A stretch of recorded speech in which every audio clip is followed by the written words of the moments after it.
Mais il faut se doter de cette vision et d'une vision un peu à deux vitesses parce que c'est une technologie aussi qui va finalement très très vite avec de l'apport de valeur très rapide pour montrer la valeur embarquée dans l'entreprise et du long terme pour construire la vision et puis pas s'arrêter au milieu du chemin parce que sinon tu perds tout. Bienvenue dans Les Résilients, le podcast des super-héros du numérique. Un podcast produit par Silicon.fr en partenariat avec Splunk, une entreprise de Cisco. Splunk aide les organisations à être plus résilientes grâce à sa plateforme unifiée de sécurité et d'observabilité. Bonjour à tous et bienvenue dans un nouvel épisode des Résilients, un épisode spécial des Résilients, le podcast des super-héros du numérique, produit par Splunk by Cisco, spécial parce que nous sommes en vidéo avec Audrey Williard qui est toujours Senior Content Marketing Manager chez Splunk by Cisco. Salut Audrey. Salut, et toujours avec Bertrand, le nôtre, tu es un peu mon compère sur ce podcast. On peut le dire, ça fait la 3e saison qu'on attaque ensemble sur ce podcast et donc numéro spécial avec un mode vidéo. C'est pas la première fois. Hein. Si vous nous suivez depuis quelques années, on avait déjà été dans ce studio pour un épisode spécial avec Marc-Antoine Ledieu que je vous invite à aller voir. Et c'était pour lancer un événement. C'était le FIC, le Forum in Cyber. Cette fois-ci, cet épisode spécial vient soutenir une étude commanditée par Splunk sur la gestion des données et l'IA. Parce qu'on va parler beaucoup de données, donc une formule vidéo assez différente. Alors, dans les Résilients, dans cette formule vidéo, il y a peut-être un peu plus d'interactivité que dans la version audio, avec des moments ludiques que tu vas proposer, Audrey. Il y aura donc du vrai ou faux, il y aura des questions à la façon Fast and Curious ou à la façon Burger Quiz. Notre invité découvre en même temps que je lui dis, il va lui arriver, et puis des photos qui seront à commenter. Et notre invité, c'est Mick Lévy. Salut Mick. Salut, merci de m'avoir invité. Je commence un peu à flipper parce qu'on avait préparé quelques éléments de quoi on allait parler au moins. Surprise, et puis d'un coup, là, il y a des chroniques, il y a des surprises. Ah bon, ok, je suis prêt. Bon, en quelques mots, Mick, tu es donc une figure de l'IA, de la data en France. On te doit un livre dont on va parler. Tu es animateur du podcast Trench Tech sur l'éthique dans la tech. De façon très globale, on en reparlera. Et puis, il y a ce livre aussi. Oui, on a pensé à toi pour venir commenter notre étude sur l'IA et la data, parce que tu avais sorti il y a quelques années un livre qui était « Sortez vos données du frigo ». On en reparlera sans doute un peu plus tard dans l'émission, mais tu nous semblais être une personne idéale pour venir commenter cette étude. C'est chouette. Merci d'avoir pensé à moi. Il y a une légende aussi sur Mick, je crois, non ? Oui, apparemment. Alors ça, on a trouvé ça sur ton site internet. Tu aurais de la data qui coule dans tes veines. C'est ça, au lieu du sang, comme nous autres humains. C'est un pote qui m'avait dit ça, à force de lui en parler, parce que c'est une vraie passion. Moi, ça fait 25 ans que je suis dans le domaine. À force d'en parler, il m'a dit, mais toi, c'est pas du sang, c'est de la data qui coule dans tes veines. C'est ça son super pouvoir, on va te commander plus tard. C'est peut-être celui-là, mon super pouvoir. Il se perfuse avec des zéros et des un. C'est assez différent. C'est un peu flippant, mais ça bon. fait plus de 20 ans que tu travailles dans le domaine de la data et de l'intelligence artificielle, parce que l'intelligence artificielle, ça date pas d'avant-hier, c'est quelque chose de beaucoup plus vieux. Tu es aujourd'hui directeur stratégie et innovation chez Orange Business. Ouais. Alors, ex-OBS, pour ceux qui auraient oublié qu'il y avait un changement, tu accompagnes les organisations de tous les secteurs d'activité, d'une certaine façon, dans leur stratégie, dans leurs projets de transformation, data et IA. C'est à peu près ça l'histoire. Et tu as un mantra qui est qu'on peut créer de la valeur par une exploitation intensive, mais responsable, ou responsable des données et donc de l'IA. C'est exactement ça. Alors, j'ai énormément de chance. J'arrive à rencontrer chaque année une centaine d'organisations pour échanger, parfois pour les éclairer, sur leurs projets, sur leur stratégie en data, en IA. Et j'ai la très, très forte conviction, en alliant finalement les entreprises que je rencontre et puis tout ce qu'on étudie dans le podcast Trench Tech, qui lui éclaire plutôt les impacts sociétaux, que ça marchera que si on parvient à déployer ce type de technologie avec de la confiance, avec des comportements éthiques aussi et une responsabilité forte des entreprises qui doit être éclairée. C'est ça l'enjeu. Alors ma première question, ça va te plaire. Donc c'était basé sur l'étude de Splunk dont je parlais. On a demander à des professionnels de l'IT en France quel était un peu leur degré de maturité sur l'IA. Et pour 42% des répondants, ils nous disaient en fait, ils se sentent pas prêts pour aller sur ces projets-là parce qu'ils n'ont pas confiance en leurs données. Donc voilà, la qualité de la donnée, est-ce que c'est quelque chose qui te parle? Alors, la qualité de la donnée, c'est un serpent de mer. Depuis 25 ans, on parle de qualité de données. C'était déjà le poison quand on cherchait juste à établir des tableaux de bord de l'entreprise pour compter le nombre de nouveaux clients ou autres. Déjà, c'était empoisonné à cause de problèmes de saisie, de qualité de données, etc. Et aujourd'hui, on comprend que ce poison qui se diffuse peu à peu dans toute l'entreprise, dans tous les processus, par tous les points de collecte des données, va avoir un impact non seulement sur les tableaux de bord, sur les prises de décision, mais aussi des impacts de plus en plus opérationnels au fur et à mesure qu'on va déployer de l'IA, voire de l'IA agentique, qui va aller sur des niveaux d'automatisation qui vont être de plus en plus importants. Il y a pas beaucoup de chiffres finalement pour éclairer les impacts du manque de qualité de données. Mais j'en ai trouvé quand même quelques-uns. Je me rappelle d'une étude d'IBM qui montrait que 30% du temps de l'ensemble des collaborateurs de l'entreprise était perdu à cause des problèmes de qualité de données. 30%. Ouais. C'est gigantesque. Je pense que chacun le mesure bien. Quand tu es dans des fonctions opérationnelles, tu vois bien les galères que tu as parce que tu n'as pas une bonne qualité. Mais il faut vraiment se projeter sur finalement, les données maintenant vont être le vecteur, le carburant des IA. Avec les IA, on va vouloir automatiser de plus en plus de choses. Et donc, si on a des problèmes de qualité, ça va créer non seulement parfois des mauvaises décisions, mais que humainement, on peut rattraper. Mais là, ça va amener potentiellement à des situations assez catastrophiques. Et quand tu parles de données, valeur des données, etc., toi, tu penses que ce sont plutôt les données structurées, non structurées? Qu'est-ce qui a le plus de valeur pour une entreprise? Alors ça, c'est passionnant parce que finalement, moi qui travaille depuis 25 ans dans la data, on s'est énormément intéressé aux données structurées. Donc celles qui rentrent dans nos bases de données bien organisées en ligne, en colonne, généralement des nombres. Pourquoi? Parce que c'est elles qu'on utilise le plus pour le reporting, c'est elles qu'on l'utilise le plus aussi pour toutes les applications de machine learning prédictive, donc l'IA telle qu'on la connaît depuis 20 ans. Bim, déferlante de l'IA générative, et d'un seul coup, on a un formidable moteur pour valoriser aussi les données non structurées. Le texte, mais aussi les images, le son, la vidéo. Et là, on a un nouveau champ qui s'ouvre, qui est passionnant. Alors, ceux qui ont le plus travaillé, à mon avis, les données non structurées dans notre entreprise, pour l'instant, c'est les archivistes. Okay. Et je pense qu'ils pourraient tenir leur revanche, les archivistes, en devenant un peu, s'ils le souhaitent et s'ils arrivent à bouger comme il le faut dans l'entreprise, un peu les gouverneurs de toute cette donnée non structurée. Parce que pour la donnée non structurée, on va avoir les mêmes problèmes. Si on a des problèmes de qualité de données, elles vont être utilisées, ces mauvaises données, par des IA. Et c'est ça qui crée finalement, en partie, c'est pas la seule raison, mais toutes les hallucinations des IA. Pour revenir sur les risques, on les a un petit peu touchés. Je te dis, si on a une mauvaise qualité de données et que l'IA automatise, ça va amener à de mauvaises décisions, mais à de mauvaises actions aussi de la part de l'entreprise. Il faut avoir en tête que ça, c'est tellement fort qu'il y a un assureur qui a proposé un nouveau produit d'assurance qui vient couvrir les risques de mauvaises décisions prises par des IA. Ah déjà, oui, il a bien rebondi. Tu te rends compte du délire? Alors bon, déjà, on peut saluer la créativité des assureurs, qui pour certains se sont mis directement sur ce créneau-là. Mais ça montre à quel point le risque va devenir prégnant, à tel point que c'est un risque qu'on va vouloir assurer si l'IA fait une bêtise, que ça puisse être couvert. D'accord. C'est fabuleux quand même. La fameuse formule garbage in, garbage out. Tu mets de la merde dedans, tu récupères de la merde à la sortie. Il faut la dire en français, cette formule-là, maintenant. Zut. Bon, tu sais qu'on parle toujours de la data et de plus en plus en tant qu'actif. Ouais. Et toi, c'est vraiment un de tes chevaux de bataille. Comment est-ce qu'on fait pour qualifier la valeur de la data? Est-ce que c'est simplement par les usages qu'on la qualifie? Alors, c'est clairement mon mantra. Effectivement, il faut prendre conscience et tout commence par là. Et cette prise de conscience, ça va être à très haut niveau dans l'entreprise. Ça doit être au niveau des comités de direction, des comités exécutifs, que la data est un véritable actif. Tu as un patrimoine sur lequel tu es assis. Et quel autre patrimoine de l'entreprise, quel autre actif de l'entreprise, on accepte de rien en faire ou on s'en soucie de très très loin? Est-ce que vous connaissez une seule entreprise qui dit « Moi, j'ai des usines, elles tournent. C'est bien, ça gère. » Qui se dit « Moi, j'ai des ressources humaines. Allez, chacun fait ce qu'il veut, ça donnera bien quelque chose de bien. » Idem sur la finance, etc., sur tous les actifs de l'entreprise. Et dans beaucoup de boîtes, sur la data, c'est encore ça qui se passe. Alors, comment tu la valorises? C'est assez complexe. Parce qu'effectivement, tu peux pas, comme une usine, mettre sur chaque usine la valeur qu'elle te crée. C'est beaucoup plus diffus, c'est beaucoup plus complexe que ça. Donc, cette valorisation, elle va se trouver forcément par les usages. Dans énormément de cas, ça va être effectivement par les usages. Et il faut parvenir, et certaines boîtes s'en sortent très bien, à associer à certains usages, à certains projets que tu vas développer avec la data et l'IA, des attentes en termes de soit augmentation du chiffre d'affaires, mais de le chiffrer et de s'engager avec, soit de réduction des coûts qui vont donc pouvoir être valorisés directement. Et il faut ensuite mettre des capteurs, des thermomètres pour arriver à mesurer cette valeur. Et il y a plein de fois où c'est tout à fait possible. Et le Graal, et c'est pas toujours le cas, c'est quand tu arrives à valoriser la data pour une création de valeur directe. C'est là qu'on parle de monétisation finalement de données.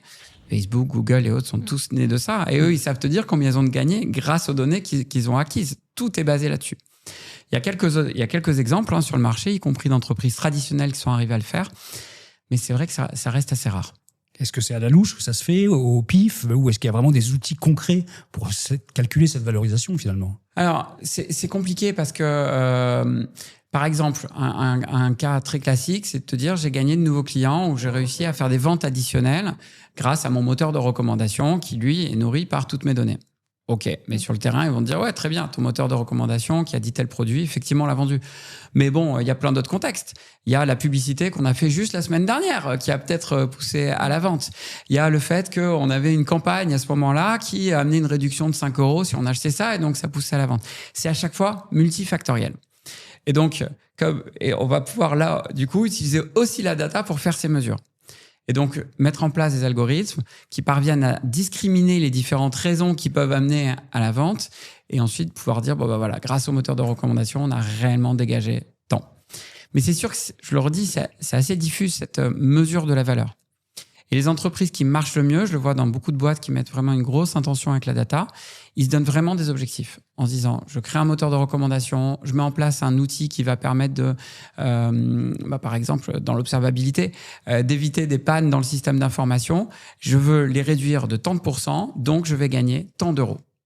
Et on le pilote directement comme ça, par l'objectif. Depuis le début, on a déjà prononcé au moins 3 fois la nouvelle formule magique, IA agentique, qui fait suite à l'IA générative. Ouais. Est-ce qu'on peut optimiser la gestion des données mieux en utilisant un système d'IA agentique ou pas ? Bon, il faut déjà expliquer peut-être ce que c'est IA agentique et pourquoi effectivement on en parle autant. En fait, on a l'IA, tu l'as dit, ça date de 1956. Le terme IA ne date vraiment pas d'hier. C'est devenu une réalité pour les entreprises depuis les années 2000. La banque, l'assurance, la distribution, ils ont commencé à déployer des outils d'IA depuis les années 2000. Donc d'abord eu la première type d'IA qui sont les IA analytiques qui permettaient notamment de faire des prédictions, des recommandations. On a eu un deuxième type apparu dans les 2010 environ, l'IA que j'appelle perceptive. C'est ça qui a permis d'exploiter du coup des images, la vidéo, du son et le début du texte aussi avec ce qu'on appelait le Natural Language Processing, le NLP. L'IA générative arrive année 2020. Et l'IA générative, qu'est-ce qu'elle fait ? Elle génère. D'accord. Du texte, beaucoup au départ. Elle génère du texte, elle génère des images, elle génère du son, elle génère parfois même de nouvelles connaissances, parce que c'est un formidable moteur à mouliner tout un tas de données qui pourraient ne pas avoir de lien entre elles au départ. Donc, elle génère des choses. Mais elle ne fait rien. C'est pas elle qui commande tes billets d'avion, c'est pas elle qui gère ton stock, elle génère. Super. Et l'IA agentique, elle, vient s'appuyer sur les capacités de raisonnement des grands modèles, notamment des grands modèles de langage qu'on a en IA générative, pour parvenir à organiser des tâches, à planifier et à découper ces tâches, et ensuite à réaliser des actions en interconnectant du coup ces agents d'IA qui gagnent en autonomie avec le reste du système d'information ou avec des services numériques. Via des API, par exemple. Via des API, c'est clair. Et ce qui renvoie d'ailleurs à un autre grand sujet, qui est l'APIisation des systèmes d'information, dont on parle depuis, je crois, 20 ans, et qui est un sujet qui a pris énormément de retard, qui va devenir un sujet clé d'urbanisation. Bon, alors du coup, pourquoi on parle autant des IA agentiques ? Parce que c'est de ces IA-là dont on va attendre le plus de gains. Puisque là, la promesse de l'automatisation, si ça marche, parce qu'on est au tout début du sujet de l'agentique, la promesse de l'automatisation, elle pourrait devenir réalité. C'est plus seulement qu'on génère, c'est plus seulement qu'on travaille d'une meilleure manière, qu'on gagne parfois du temps pour rédiger ses mails ou faire je ne sais quoi, ou peut-être les conducteurs de vos invités de podcast, qui sait. C'est plus seulement le gain de temps ici, c'est une vraie automatisation et parfois de processus même complexes. Dans les beaux cas d'usage qu'on peut imaginer, si l'IA agentique arrive vraiment au bout de l'histoire, on pourrait imaginer des IA qui gèrent automatiquement les stocks de bout en bout, qui vont passer des commandes à d'autres IA agentiques des fournisseurs et pourquoi pas en instaurant même une négociation des prix, des conditions de vente entre les deux IA agentiques qui se coordonneraient ensemble pour passer la meilleure commande. Elle peut faire un travail de sélection sur les données, par exemple. Ah bah oui, alors ça, oui, c'est clair. ça. Alors pour revenir à ta question, est-ce que l'IA agentique, ça va aider effectivement pour la gestion de la data? Dans les entreprises, ceux qui bossent dans la data le voient bien, ils croulent sous les demandes. Et des data, on en a de plus en plus. Je crois qu'en moyenne, j'ai vu une étude qui montrait que le volume des données des entreprises augmente de 20% par an. Ok. Donc c'est quand même pas, tu vois, en volume, c'est vraiment pas rien. Il faut avoir en tête que les données d'une entreprise, c'est 80-90% de données non structurées en réalité. Donc tu vois ce que tu demandais tout à l'heure, ça fait 20 ans qu'on bosse sur les données structurées, alors qu'en volume, il y avait un potentiel gigantesque sur le non structuré en réalité. Donc oui, il va falloir avec tout ce volume-là, des IA pour nous aider à automatiser toutes les opérations, à automatiser la collecte, à automatiser l'amélioration, la mesure et l'amélioration de la qualité, pour s'assurer qu'elle soit correctement utilisée, pour monitorer aussi l'IA elle-même, parce que il va falloir vérifier qu'elle a constamment le bon comportement, qu'elle fait pas de bêtises, qu'il va pas falloir appeler l'assurance tous les 4 matins, parce que les IA auront pris des mauvaises décisions, etc., etc. C'est un peu la même histoire que les drones, en fait. On a eu un invité dans un podcast qui nous a dit, t'as un drone, t'as un pilote. T'as 100 drones, tu peux mettre 10 pilotes, t'as 1 million de drones, tu ne peux plus. Il te faut une IA qui gère ces 1 million de drones. Bon, bah, c'est pareil. L'IA, et l'IA agentique en particulier, va permettre de gérer ce volume et ce volume d'automatisation qui pourrait, je mets tout au conditionnel, arriver dans l'entreprise si ça va au bout. Donc là, tu es dans la prospective de ce qui peut se faire de mieux. Mais si on revient sur un peu ton quotidien où tu suis pas mal de clients, tu as vu pas mal de projets, est-ce que tu pourrais dire... Est-ce qu'il y a peut-être une erreur la plus commune que tu vois se répéter chez les clients ou les personnes que tu croises quand ils veulent se lancer soit dans des projets d'IA, soit gérer leurs données? Est-ce que c'est... L'erreur la plus commune, et c'est la même depuis très longtemps, c'est déjà le manque de vision. C'est le manque de compréhension du fait qu'on est face donc à un actif, que cet actif, il faut, comme tout actif, le maîtriser. Donc, arriver à le cartographier, avoir une vision du patrimoine global de cet actif et le valoriser. Sinon, juste tu perds de l'argent à gérer un actif qui ne te ramène rien.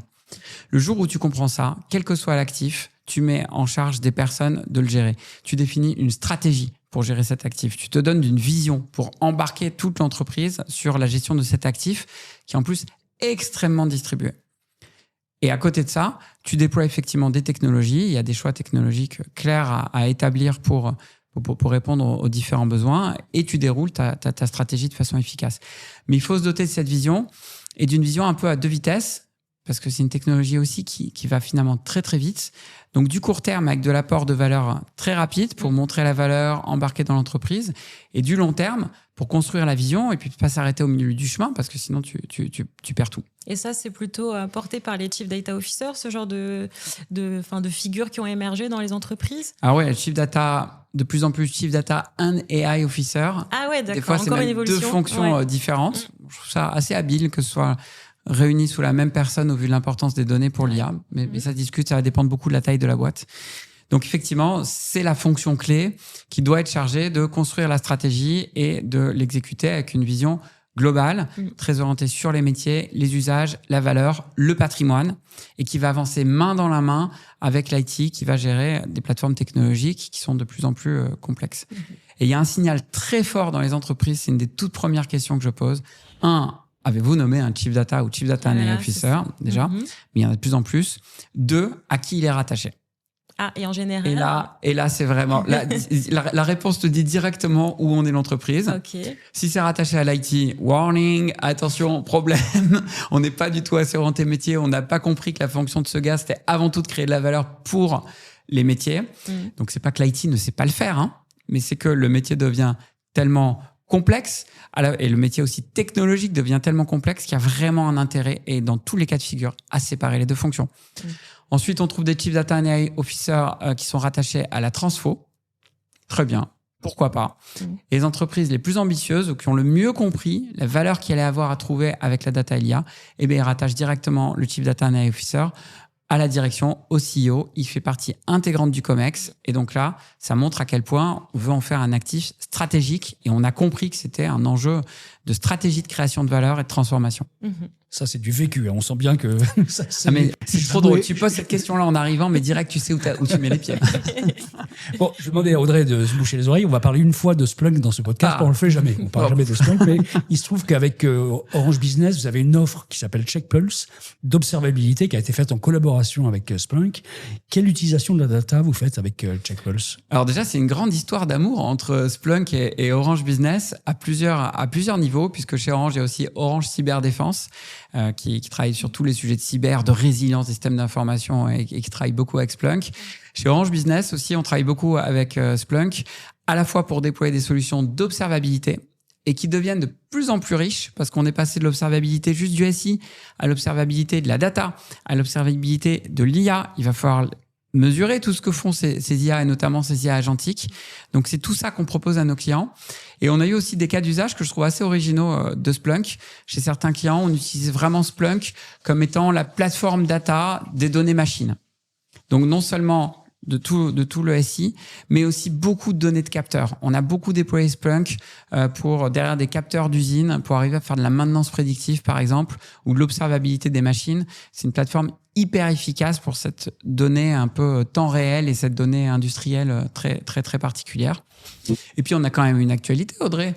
Oui, il me semble que vous avez gagné des petits prix dorés. Alors, on enregistre là, on est le mi-septembre. Ouais. On vient de remporter, c'était semaine dernière, le prix du Global Partner Award of the Year. Congrats. Donc, on est le meilleur partenaire de Splunk au monde. Non, mais c'est truc de incroyable. dingue. Non, mais vraiment, Et un deuxième prix en plus sur la plaque IMIA. Donc non, on est ravis de ce partenariat de longue date et surtout des réalisations, des projets qui sont faits derrière pour nos clients. C'est top. Bon, Mick, on va rentrer en zone incertaine pour toi, puisque là, tu ne sais pas du tout de quoi on va parler, puisqu'on a une partie ludique. Et tu demandais tout à l'heure s'il y avait une partie de notre conducteur qui a été fait par une IA.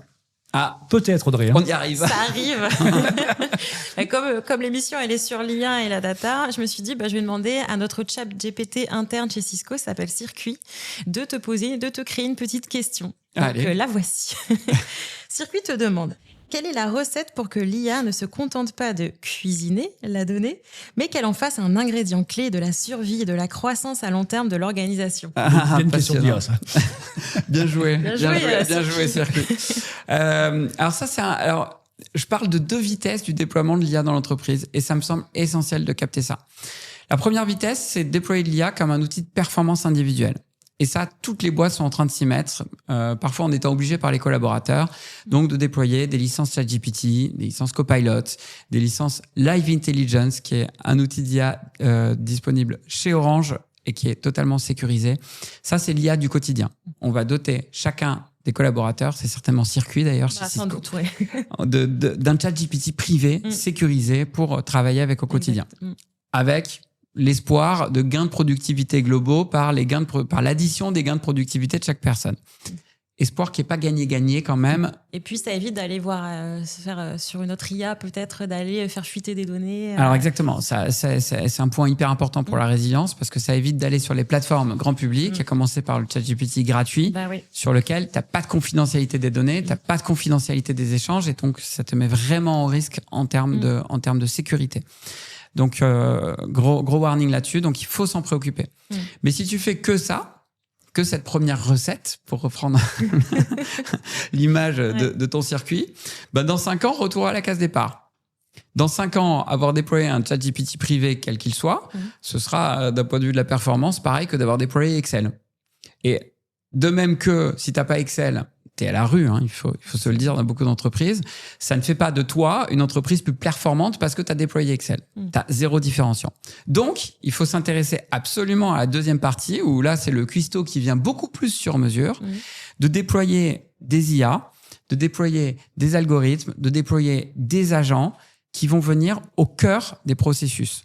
Pas juste personne par personne, mais transformer un processus complet. Pourquoi pas créer un nouveau produit? Pourquoi pas créer un nouveau service qui va être basé directement sur de l'IA, qui va te donner un différenciant et qui va être basé du coup, pour revenir à tes ingrédients, sur son meilleur différenciant à l'ère numérique, que sont tes données.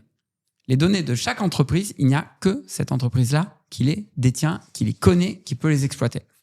Donc tout l'enjeu, il va être là de d'un côté déployer correctement de l'IA comme outil du quotidien. Il y a des vrais efforts à faire pour gagner en efficacité partout.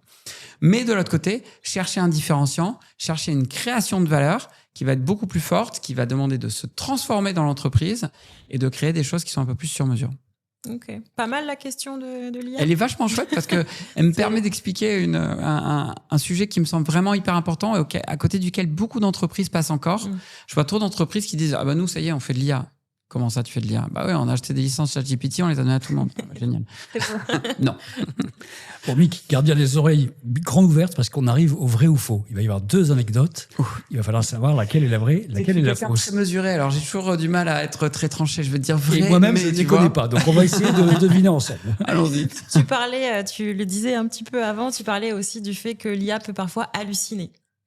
Donc, ce que je vais te proposer, c'est 2 histoires d'hallucination, sauf que l'une est vraie et l'autre est fausse. Ouf. Donc, tu vas trouver laquelle et puis n'hésite pas à commenter. Tu vas trouver. Peut-être. Allons-y. Alors, la première, c'est une histoire qui s'appelle La boisson aux algues lumineuses. Donc, c'est une grande entreprise, en fait, qui utilise une IA pour regarder les différentes tendances de marché. Et l'IA lui prédit qu'il va y avoir un marché de plusieurs milliards pour des boissons aux algues bioluminescentes. Donc là, l'entreprise investit massivement. Résultat, l'IA a complètement inventé cette tendance. C'est une hallucination. Deuxième anecdote, ça s'appelle le télescope et l'exoplanète. Donc c'est lors d'une démo publique, un chatbot IA affirme qu'un télescope a pris les toutes premières photos d'une exoplanète. Alors c'est un problème parce qu'en fait c'est faux. Ces photos ont déjà été prises il y a bien longtemps. Cette hallucination, elle a été repérée en direct. Et ça a eu des conséquences très négatives.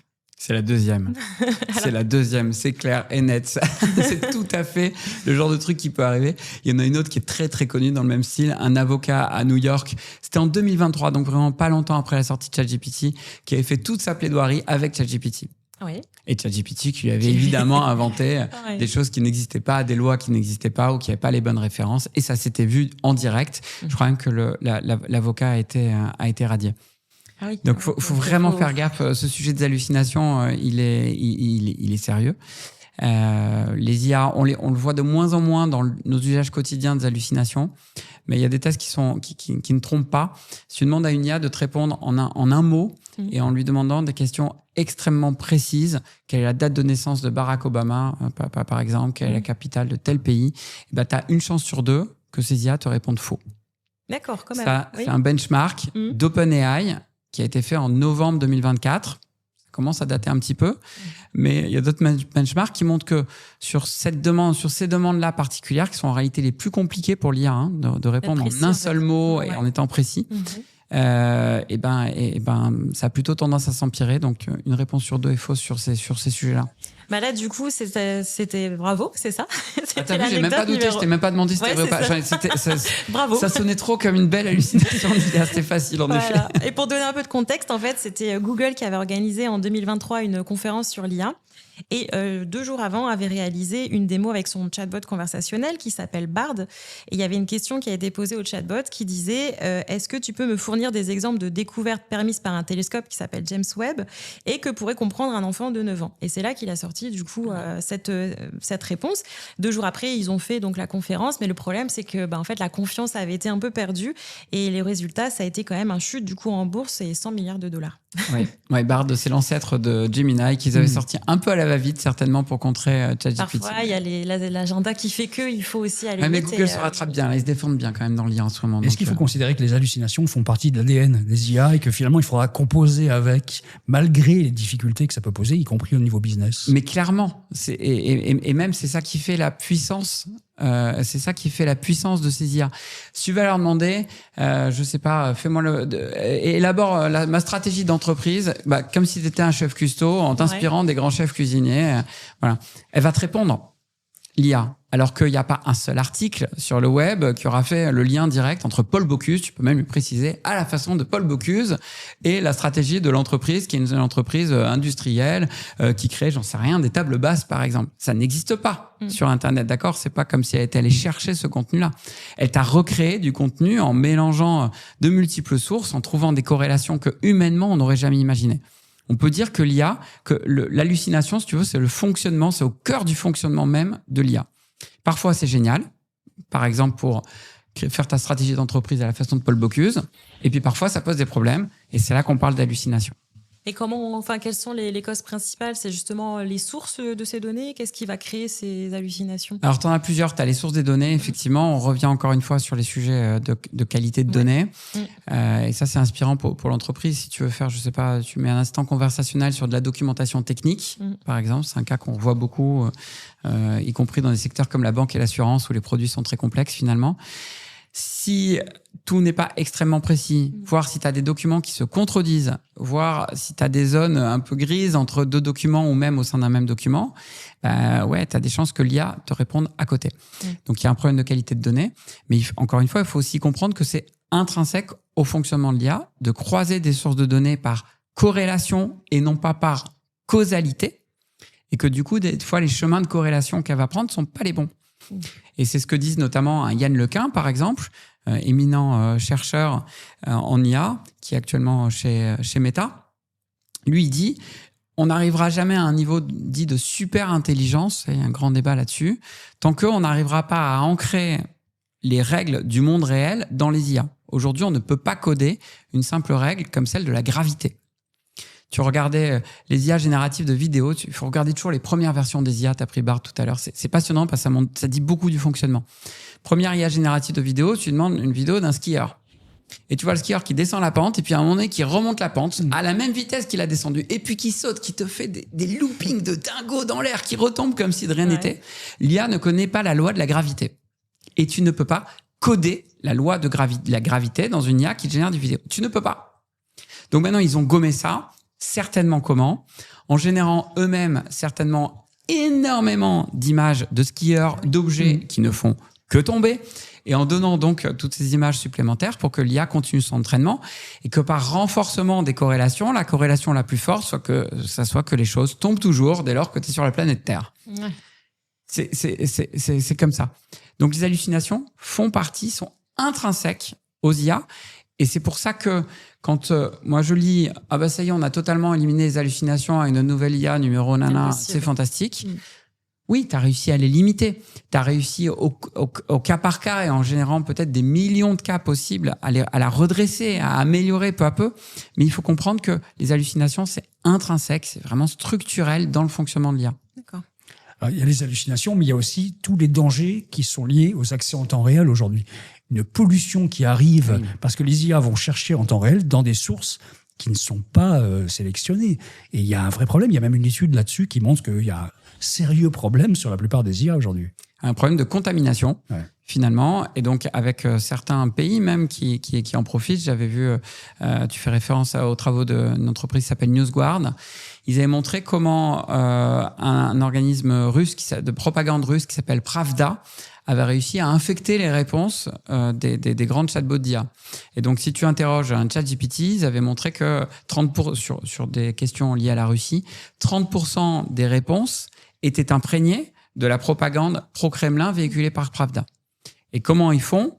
Ils te génèrent, avec des IA évidemment, hein, c'est le pharmacone, c'est à la fois le remède et le poison, ils te génèrent des centaines de millions d'articles, ils inondent le web avec ces centaines de millions d'articles de propagande, qui ensuite sont digérés par ces IA ou interrogés en direct par ces IA, et donc 30% des réponses se retrouvent du coup contaminées. Alors ça, par ailleurs, c'est hyper intéressant à avoir en tête pour les entreprises qui veulent être citées par les moteurs d'IA.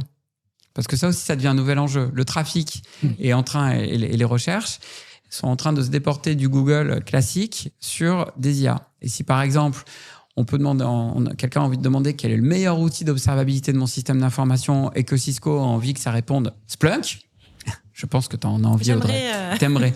Eh ben, il va falloir travailler ce qu'on appelle, alors il y a 3 termes en ce moment, l'AI Ops, le LLM Ops et le GEO. C'est le GEO que je... le GEO, je sais plus ce que c'est le G. C'est Generative Engine Optimization. Ouais.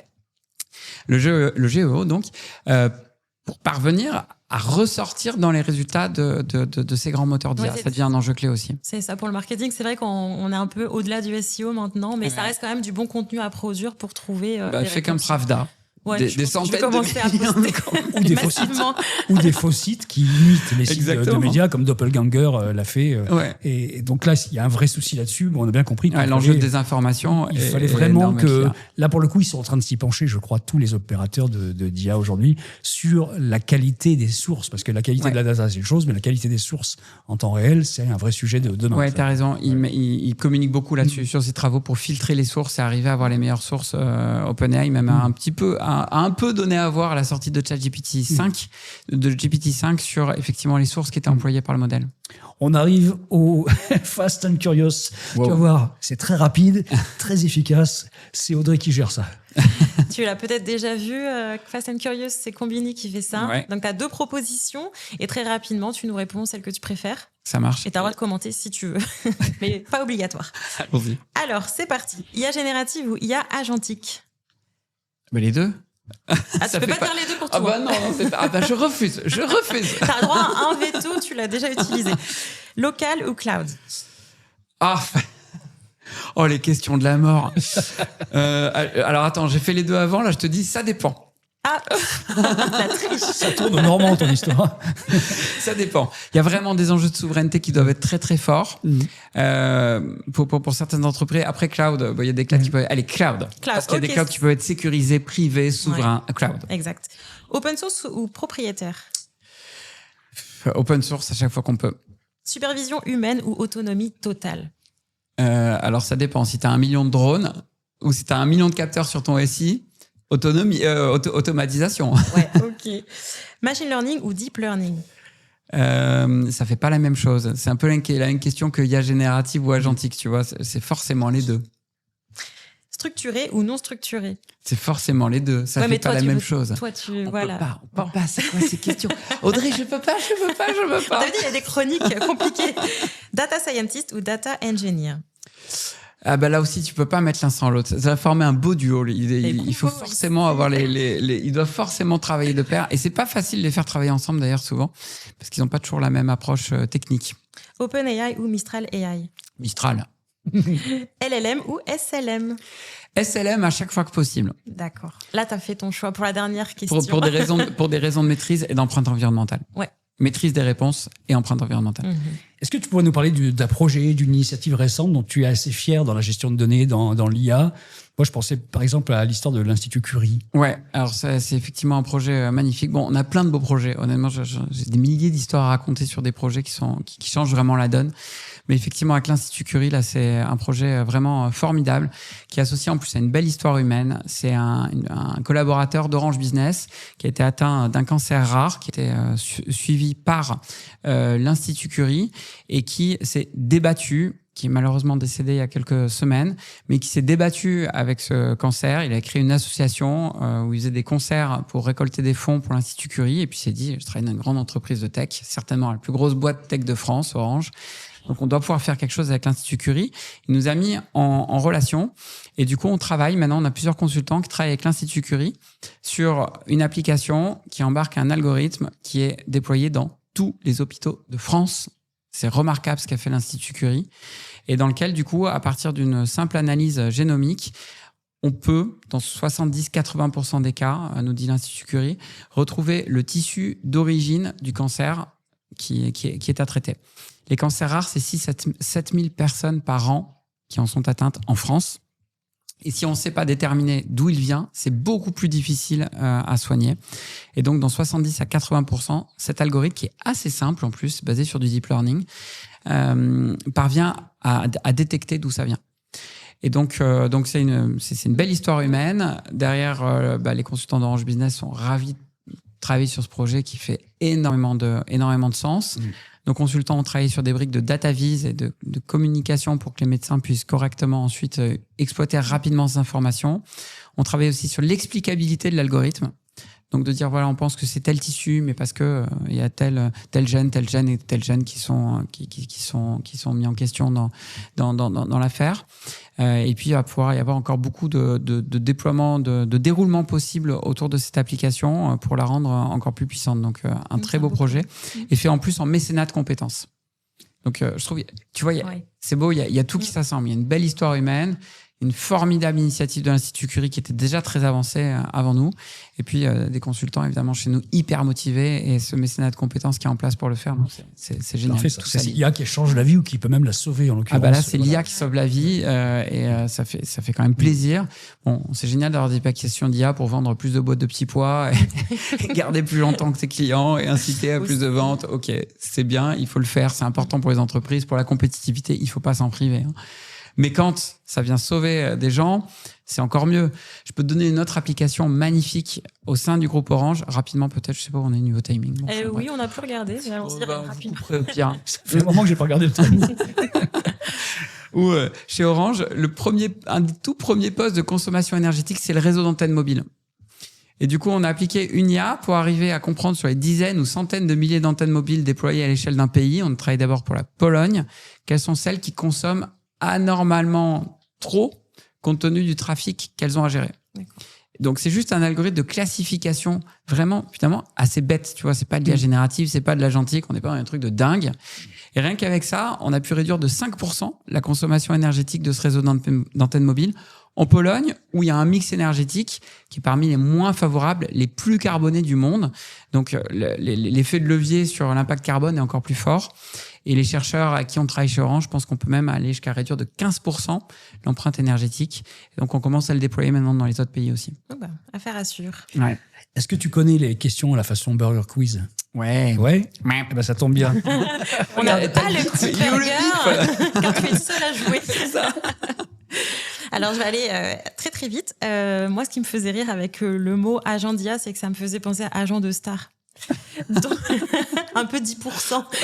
Donc, du coup, à chaque fois, je vais donner une proposition. Tu dois me dire si c'est agent d'IA, agent de star ou les deux. Voilà. OK. Je vais te dire les deux, tu vas voir. Ouais, ça, c'est probable. Il y a des chances. Alors, c'est parti. Doit gérer les frasques de son client. Agent de star. A le mot hallucination dans son langage courant. Les deux. Un boulot qui le rend plutôt autonome. Agent d'IA. Le damage control, c'est son credo. Le damage control, waouh. Écoute, agent d'IA. Il est toujours le coupable idéal, surtout à 3h du matin quand rien ne va plus. Agent d'IA, mais agent star aussi, je pense que ça fait partie de leur métier. Agent d'IA aussi pour l'agent de star. C'est le coupable idéal. Quand vous voyez là, le nombre des fois, on voit même des entreprises qui communiquent sur le fait qu'elles fassent des plans sociaux, etc., etc. L'IA en ce moment, c'est le bouc émissaire quand même. Parce que du coup, tu te fais une image très technologique où on a déployé beaucoup d'IA, tout est automatique, etc. Bon, alors bien souvent, ça masque plutôt des problèmes financiers. Tu sais. Oui. Et doit toujours trouver des solutions et vite. Agent de star. On va parler de l'IA et de la data, ça va t'étonner en fait. Aujourd'hui, pour avoir des biais sur l'IA, en fait, on utilise des IA qui vont aller rechercher, prévenir des biais dans la data elle-même, par exemple. Donc, en fait, est-ce qu'on n'est pas dans un truc où c'est l'œuf et la poule et on ne sait plus exactement qui est arrivé en premier ? Parce que si une IA doit traiter quelque chose qui ne va pas dans une IA, où est-ce que ça s'arrête, quoi ? Déjà, c'est intéressant la question des biais parce que finalement, l'IA elle nous offre un miroir un peu assez déformé, mais un miroir quand même de notre société. Il y a des biais dans l'IA parce qu'il y a des biais dans notre société, parce qu'il y a des problèmes de représentativité des populations dans notre société numérisée. C'est important de le dire. C'est-à-dire que le numérique ne représente pas la société telle qu'elle est et amène des biais hyper importants. Et le revers de la pièce en plus, c'est que maintenant on utilise de l'IA pour générer des données. On appelle ça des données synthétiques, mais du coup on reproduit, on amplifie les biais. Alors c'est là que ceux qui font les grosses IA qu'on connaît tous et qu'on a un petit peu cités, ils font des données synthétiques en essayant de les twister. Donc ils se disent tiens, on n'a pas assez de femmes qui sont représentées dans nos images par exemple pour entraîner des IA de génération d'IA. Typiquement avoir des femmes représentées comme des PDG ou comme des execs de l'entreprise. Bon, on va générer plein d'images en forçant le fait que ce soit des femmes et ensuite on va aller renourrir notre IA avec pour lui montrer qu'il y a eu autant d'hommes que de femmes. Et donc, on cherche à redresser les biais comme ça. Mais c'est assez dangereux parce que quelque part, on joue un peu à l'apprenti sorcier en tentant de redresser la véritable image de la société par du synthétique. Donc, on verra où ça nous mène. Mais c'est clairement un sujet à suivre. Et c'est aussi à suivre pour les entreprises. Quand on déploie des IA sur mesure, encore plus, de s'assurer qu'elles sont exemples de biais, notamment dans le recrutement, par exemple. Ou chez Orange, il y a eu un sujet à un moment de se dire si tu vas sur le portail orange.fr, grand public, il y a tout un tas de contenus qui sont proposés. Et est-ce que l'IA n'a pas tendance à proposer des contenus bricolage et voiture à monsieur et mode et cuisine à madame? Et donc Orange a voulu s'assurer de ça et a fait un audit, et c'est ça qu'il faut faire pour lutter contre les biais, faire des audits très réguliers pour vérifier que non, les réponses sont équilibrées et que sur quelques caractéristiques clés, le genre, parfois la couleur de peau quand on est sur des choses visuelles, ou la CSP quand on l'a, ou je ne sais quoi, ou l'adresse de la personne par exemple, n'influe pas directement sur le comportement de l'IA. Ça a été le cas en tout cas pour ce moteur-là chez Orange. Bon, sur toutes les questions ludiques, Dodo, tu n'as pas fait appel à un ami, tu n'as pas eu besoin. En revanche, nous, on a un message d'un ami. On va te faire écouter, Audrey. Allons-y. Alors, tu vas découvrir la voix de cette personne mystère qui a une question à te poser. Salut Mick, une question qui devrait te plaire.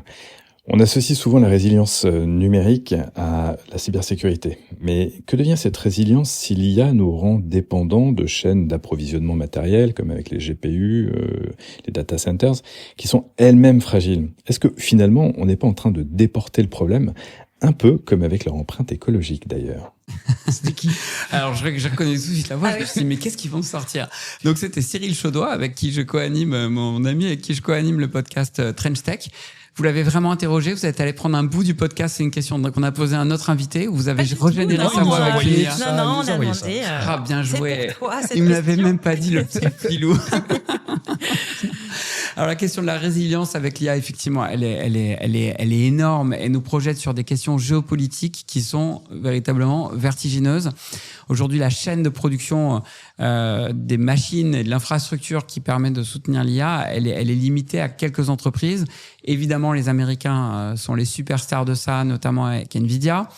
Les Chinois sont aussi dans la course. Et puis en Europe, on a une entreprise qui s'appelle ASML qui produit les machines qui permettent de fabriquer les puces et les superconducteurs. Qui viennent d'investir 1,7 milliard dans Mistral. Exactement, qui sont rentrés au capital de Mistral. Donc tout ça fait peser un risque, même sur, on pourrait dire, même sur l'ordre mondial. Et rappelez-vous, après le Covid, il y a eu des problèmes de livraison, vous savez, des microprocesseurs. Et ça avait mis la pagaille dans tout un tas de chaînes de production, notamment les véhicules qui arrivaient avec des mois et des mois de retard, etc., etc. Donc on peut imaginer à l'échelle de l'IA, si effectivement les Américains décident, et il y a un débat en cours, je crois que c'est un sénateur américain qui a proposé ça, de couper l'accès aux puces Nvidia aux Européens, on ne peut plus faire d'IA. Il y a des risques aussi, il y a des rumeurs de backdoor sur les puces Nvidia, qu'il y a des backdoors qui seraient mis sur les puces Nvidia pour pouvoir être désactivés à distance. Ça a un nom technique, je me rappelle plus comment ça s'appelle, pour pouvoir être désactivés à distance par les Américains. En gros, voilà, on n'a plus envie que l'Europe, ou bon, la Chine est plus dans le viseur que l'Europe, mais ça pourrait arriver aussi, plus utilisé, ils pourraient désactiver nos puces à distance. Ou encore, de façon plus pragmatique et beaucoup plus proche de nous, s'ils décidaient d'augmenter encore les droits de douane sur ces équipements-là, mais pourquoi pas aussi sur les services numériques. La dépendance des entreprises à des Google, à des Microsoft ou à des Amazon en particulier est extrêmement forte. Donc, il y a un enjeu énorme pour l'Europe de se saisir de ce sujet. Il n'est pas nouveau, mais il devient de plus en plus fort, de plus en plus brûlant, cet enjeu. Et pourtant, ça traîne. Ça fait des années et des années qu'on le sait. Et on voit que l'Europe, globalement, ne se bouge pas et ne met pas les moyens pour permettre d'avoir un niveau d'autonomie sur la technologie qui soit suffisant et raisonnable, à minima.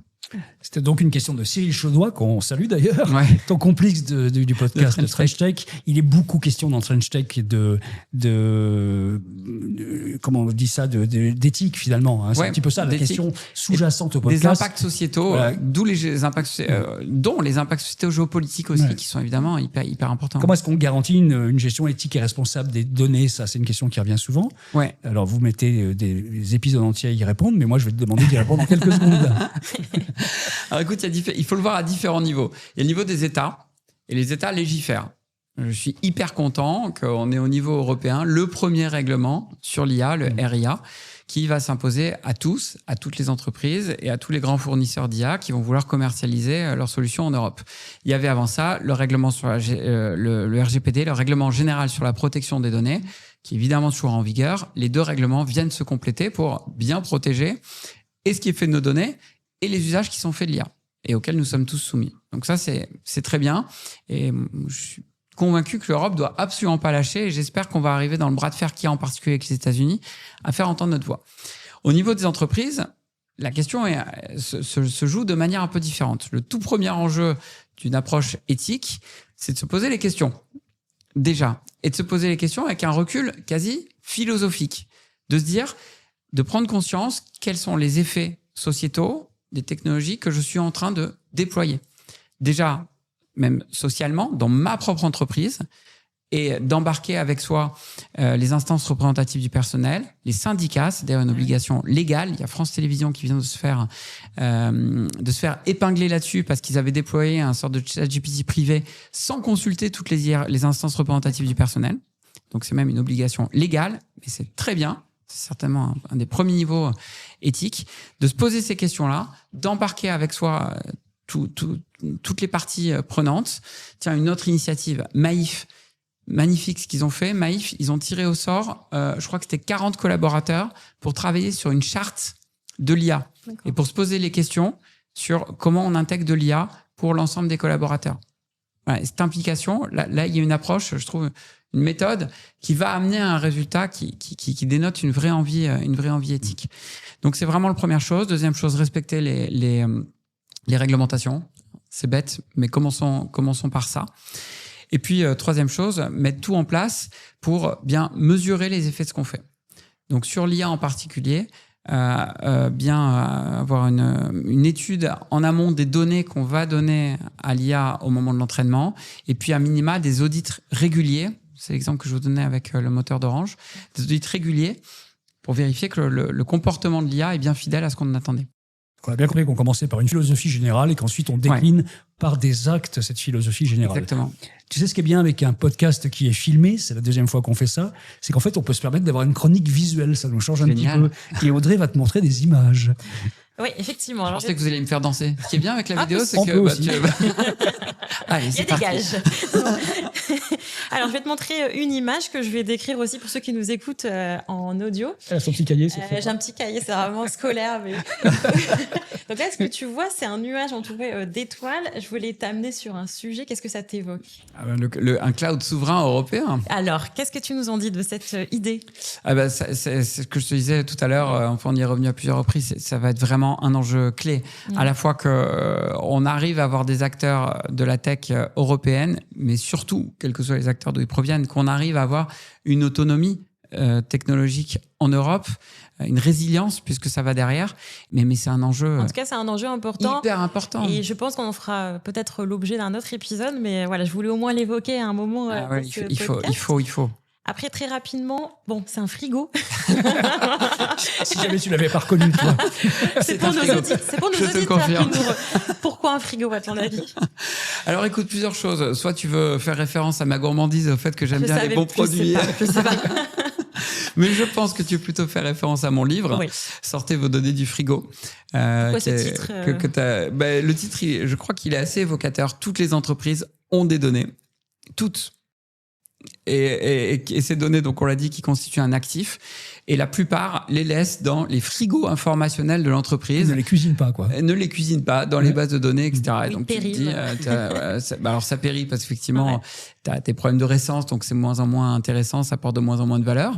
Mais elles sont là, elles sont disponibles, elles sont dans ton frigo. Tu as juste à ouvrir tes bases de données, à les sortir et puis en faire quelque chose qui va créer de la valeur pour l'entreprise.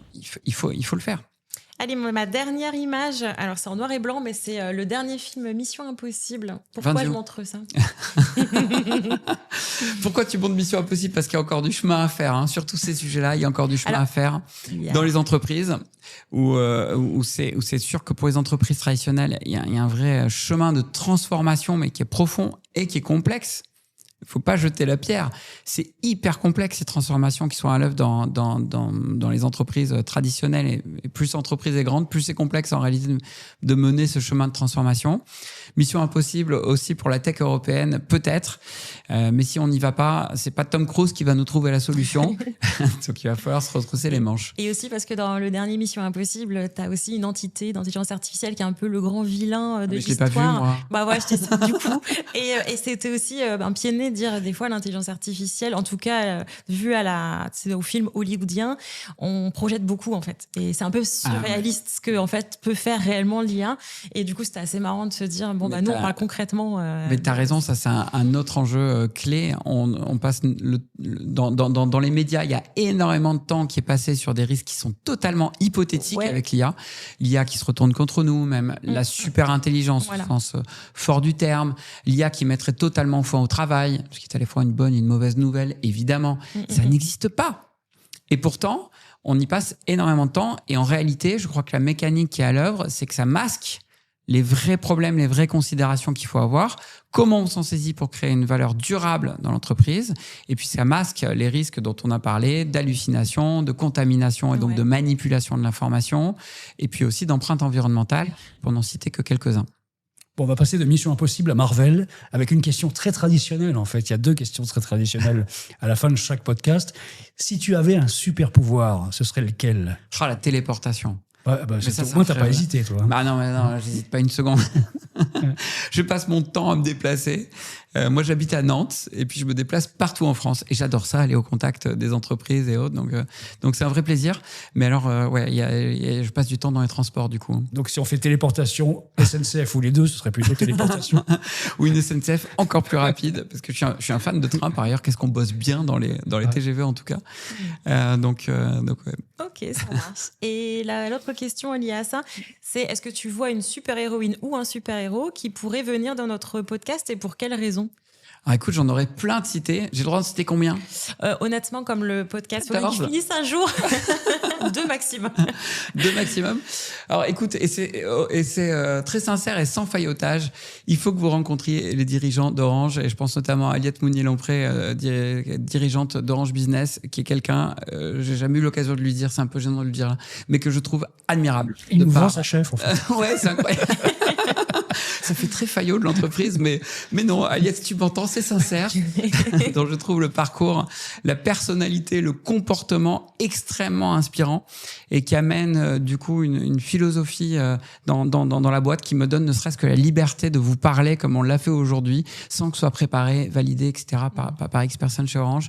Et voilà. Et il faut se rendre compte que chez Orange, quand même, c'est une boîte qui a des dizaines et des dizaines d'années, héritée des PTT, qui s'est tapée dans la gueule toutes les grosses évolutions technologiques et qui est encore là et qui résiste et qui se transforme de révolution en révolution. Et là encore, avec l'IA, c'est en cours avec des plans de reskilling, de compétences sur un nombre de collaborateurs qui est impressionnant. Donc voilà, c'est quelqu'un vraiment rencontré. Je pense aussi à Shafika Chetaoui, qui est la Chief Data Officer, à qui je passe un petit coucou, qui est la Chief Data and AI Officer de AXA et qui mène aussi une transformation avec une énergie qui est complètement folle. Et je vous en donne un dernier pour la route. L'ami Emmanuel Goffi, qui anime une chronique dans notre podcast Trench Tech qui s'appelle La Philotech, qui a un parcours lui aussi exceptionnel, un ovni, et qui est un vrai philosophe qui, lui, quand il te parle d'éthique, il va te ramener à des choses très, très profondes sur des questions éthiques et avec une vision critique qui est extrêmement large. Donc, c'est quelqu'un de passionnant à entendre. Mick, c'est fini, on arrive à la fin.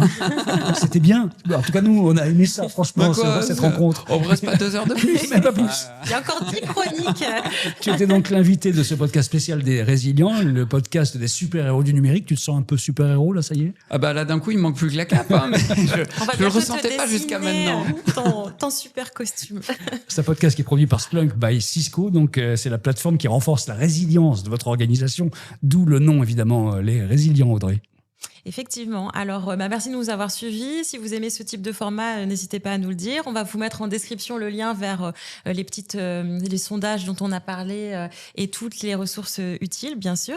Et puis, si vous avez aimé, n'hésitez pas à laisser des commentaires, des petites étoiles. Ça permet aussi pour tout le monde de nous trouver plus facilement sur les plateformes de podcast, toutes les plateformes de podcast, et puis les endroits où il y a de la vidéo également, puisque on a fait cet épisode spécial filmé, que c'était un plaisir. On attend donc vos likes, vos commentaires, et si vous voulez être aussi un invité potentiel de ce podcast, ça peut être quelque chose. Alors tu nous as donné des noms, et puis il y a des candidatures spontanées qui peuvent se faire. Vous nous trouvez sur LinkedIn, on est présent, vous nous trouverez facilement. Merci beaucoup, Mick Lévy. Merci à vous deux, c'était un super moment. Merci Audrey. Merci, à bientôt. Retrouvez l'ensemble des épisodes de Les Résilients sur toutes vos plateformes de podcast préférées. Et pour plus de cas concrets en matière d'observabilité et de sécurité, rendez-vous sur le site de Splunk.